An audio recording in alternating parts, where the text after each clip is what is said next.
Hello and welcome all lovers of indie games. It's time we take a good look at nature with this game review of Terra Nil, a strategy resource management game where you'll need to take a husk of a world and transform it into a lush paradise where nature and wildlife can expand in peace. It's time we talk about the story, gameplay, graphics and what I thought about Terra Nil. These will be segmented below so you can jump along to the parts that you want, so it's time to sit back, relax, and let's change this rock for the better together.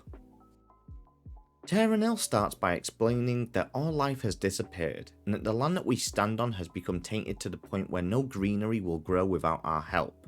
All across the planet, we need to start to help each other continent thrive again to become this wonderful area we know today. As you complete an area, you will unlock new tricks of a trade to help you in a new land. These will be equipment that can help colonize and climatize other areas of the world, like the sea for instance.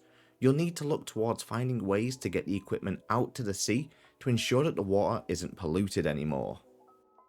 The game plays out like a really big puzzle, and it's down to us to figure out where all the pieces go.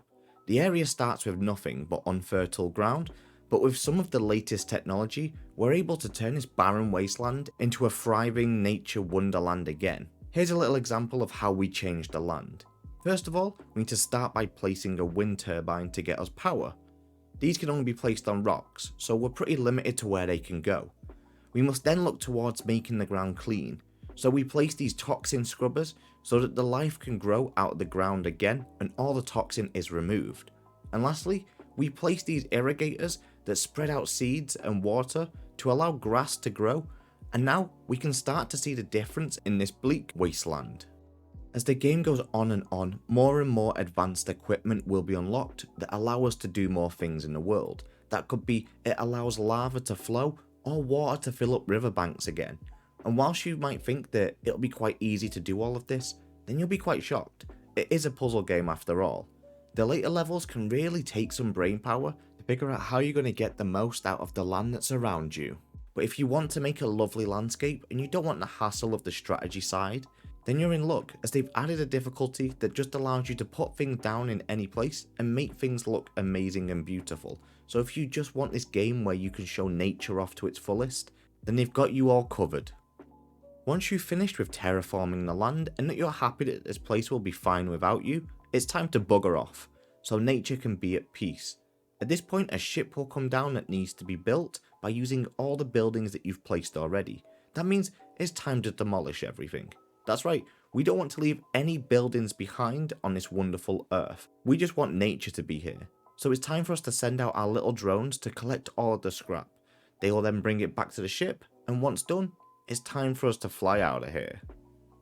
Animals are a massive part of the game, as whilst we might be able to make forests and beaches, it doesn't mean that the animals have found their way back to land yet. So towards the end of a level, you'll be able to build an animal observatory. It allows you to scan the lands that you've built and see if any animals have made their way back to our shores yet. Animals will need certain criteria to be hit before appearing though. These will be shown at the top left of your screen, and it will also show you whether you're close to hitting them or if you already have succeeded in this criteria. So you might need to amend some of your land before you can get all the animals to come back.